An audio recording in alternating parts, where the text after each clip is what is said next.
In the name of God, my name's Paul Williams, I'm a Muslim, and I've challenged Lizzie here and Jay Smith, who's standing over there from Profound Ministries, to a debate today because I feel that a number of things they've been saying, not just last week and the week before, but over the years, are inciting hatred towards Muslims, that they slander and demonize Muslims in this country by their words and by their actions. And today I'm going to give a few examples which you can check yourself online of precisely such nefarious activities.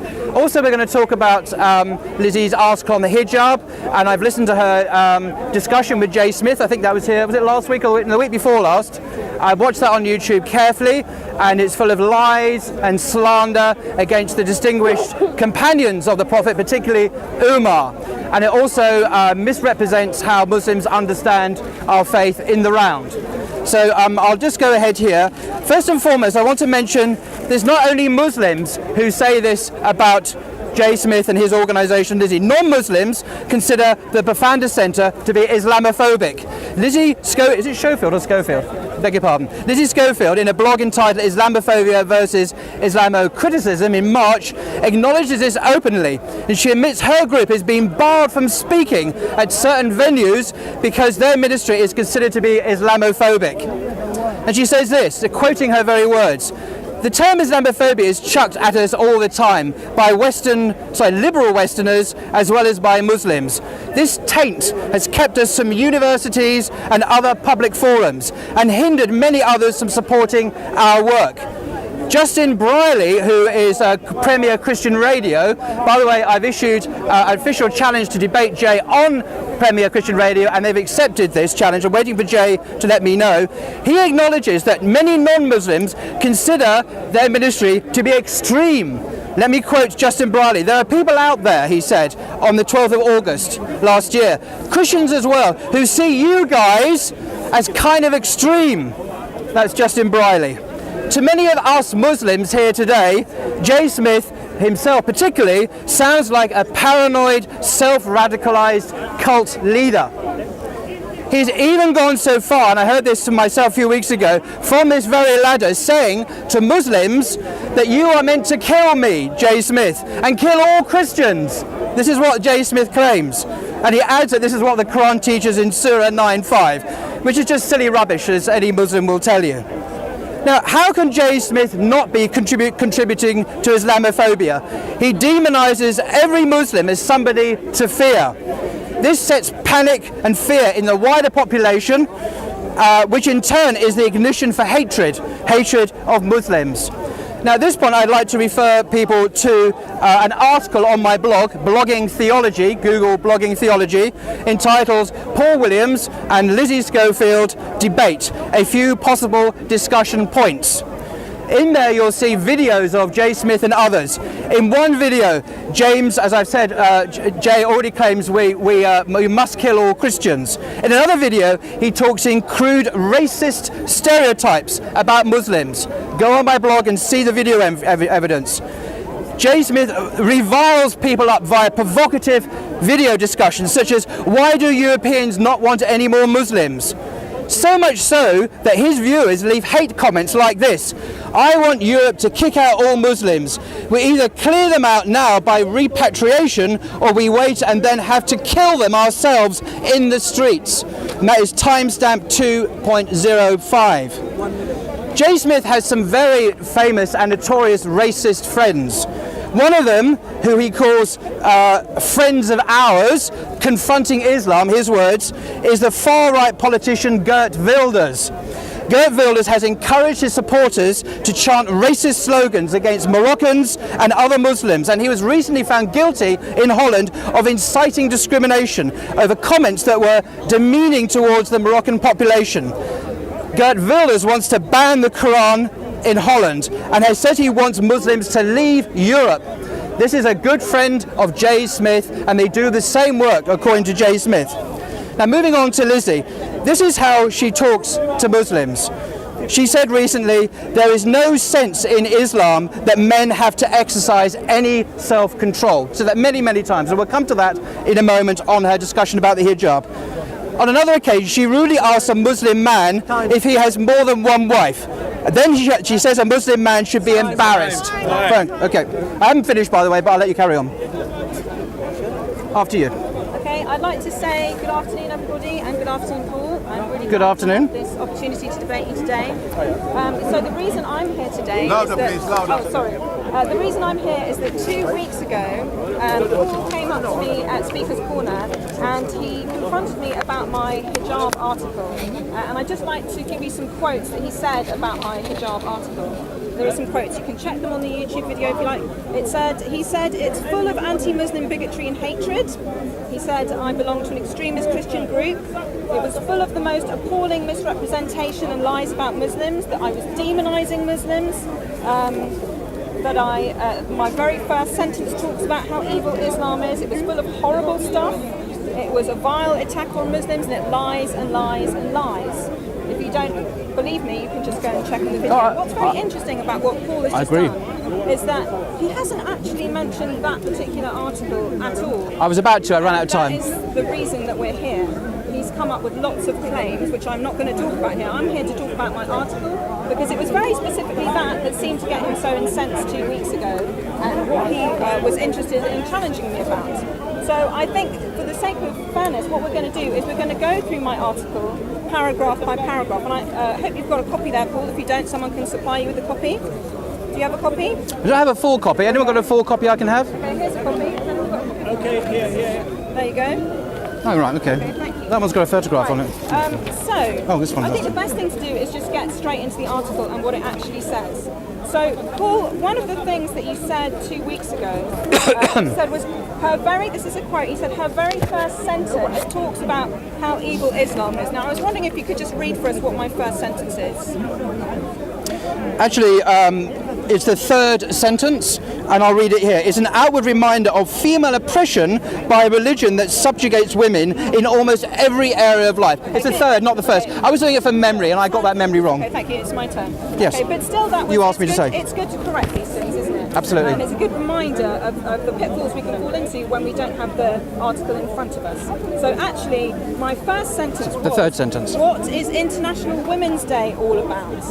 If you read my article, if you read the paragraph, I'm just going to stick with paragraph 1 here, you'll realise that actually the questions I'm asking about are actually questions to do with women, questions to do with female oppression, and questions to do with Nike.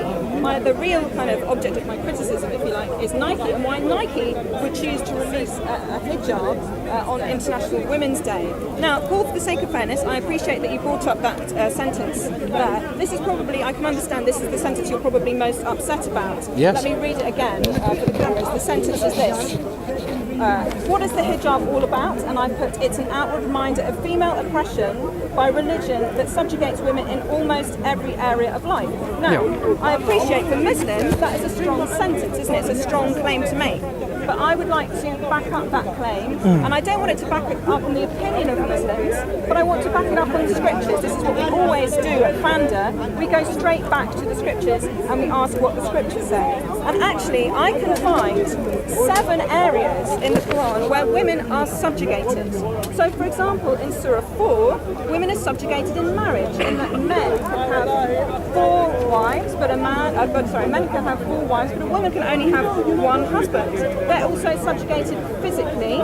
This is in Surah 434, where she can be admonished and beaten if her husband suspects ill conduct on her part. She's subjugated sexually. We read about that in Surah 2, Ayah 223, where it says that a man can go to his wife to fulfill his sexual needs whenever he likes. We look at the example of Muhammad's wives. This is in Surah 33, Ayah 33. They're told to stay in their houses, so they're subjugated economically. They're also subjugated in inheritance. If we go to Surah 4, Ayah 11, we read that the male heir is entitled to twice as much inheritance as a female heir, and they're also subjugated legally. We see this in Surah 2, Ayah 282, where a woman's testimony in court is worth half that of a man. And then this is number 7. This is number 7. This is the one that disturbs me as a woman most of all, and it makes me feel for Muslim women, because effectively the Quran subjugates them in essence. It says in Surah 434, Allah has made men to excel women.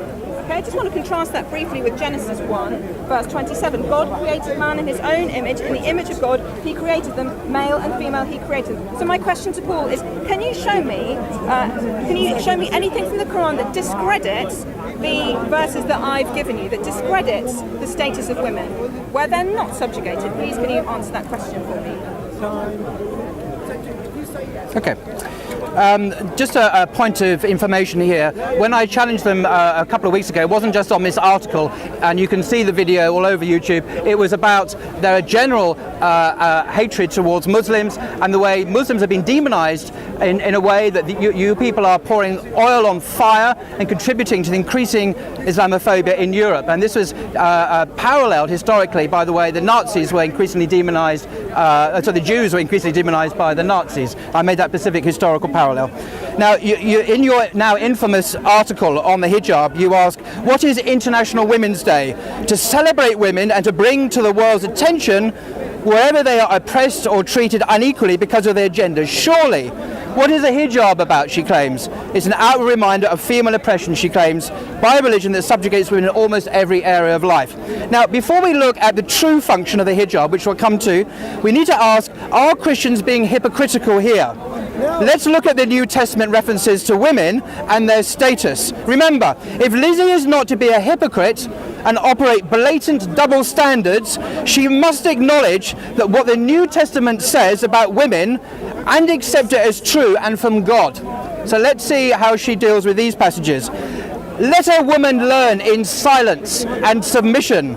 I permit no woman to teach or have authority over a man. She must keep silent. For Adam was formed first, then Eve. Adam was not deceived, but the woman was deceived and became a transgressor. Yet she will be saved through having babies, provided they continue in faith, love and holiness with modesty. 1 Timothy 2:11. So women have to be quiet and they'll be saved through having babies. That's according to the Apostle Paul. Another example, as in all the churches of the saints, women should be silent in the churches, for they are not permitted to speak. They should be subordinate, as the law also says. If there's anything they desire to know, let them ask their husbands at home, for it is shameful for women to speak in church. Shameful. Let anyone who claims to be a prophet or have spiritual powers must recognize that what I'm writing to you is a commandment from the Lord. A commandment from the Lord. Anyone who does not recognize this is not to be recognized. This is 1 Corinthians chapter 14 verses 33 to 38. Let's continue. I want you to understand that Christ is the head of every man, and the husband is the head of his wife. And then he goes on and says, any woman who prays or prophesies with her head unveiled disgraces her husband. It's the one and the same thing as having her head shaved. Then it goes on, a man ought not to have his head veiled, because he is the image and reflection of God. But the woman is a reflection of man. A woman is not made in the image of God, according to Paul. Indeed, man was not made for the woman, but woman was made for the man. Okay? And that was, it's 1 Corinthians chapter 11 verses 2 to 16. Remember, she believes in the Bible. She must believe this is from God. This is the word of the Lord. If she disagrees with this, then what does it say here? If she disagrees with this teaching, then she has no status at all. Finally, it says here, I want women to dress modestly, with decency and propriety, adorning themselves, not with elaborate hairstyles or gold or pearls or expensive clothes. This is 1 Timothy 2:9. Now compare this with Lizzie's stated view, and I apologize for the bad language she uses. She writes, shouldn't women be free to wear whatever the heck they like? Yes, she says. Yes, she says? Wow. Freedom. Now, we can see now that Lizzie is a secularist, a liberal Westerner who ignores the teaching of the Bible that she claims to follow. These passages do not teach gender equality at all, but the subordination of women to men. Women must be silent. Women must be saved by having babies. Women are not made in the image of God, but the image of a man, whereas the husbands are made in the image of God. The husband is the head of the wife, and so on. So much for International Women's Day. It's clear that Lizzie's militant feminism and egalitarian views are not biblical at all. Her hatred of the hijab stems from a Western xenophobic dislike of Muslims and their clothes. I'm forced to conclude, sadly, that Lizzie is a hypocrite and operates blatant double standards. Many Christians who are honest about the Bible, unlike, sadly, J. Smith and Lizzie, argue that unlike the misogynist Paul, Jesus believed in gender equality and good treatment of women, but the Gospels sometimes tell a different story. And I'll have to leave that to my next example.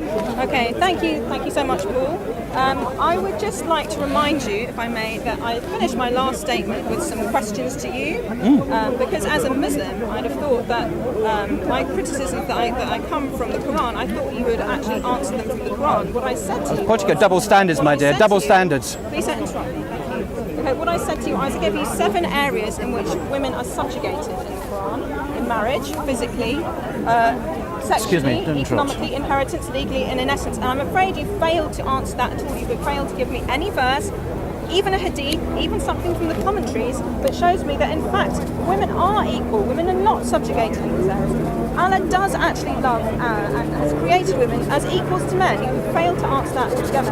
And you've gone straight into the Bible. But actually today, what I'm here today, I'm not here to have a conversation about what the Bible says about this. Oh, really? I'm here to have a conversation about what my article says about this, because this is exactly what you came and attacked 2 weeks ago.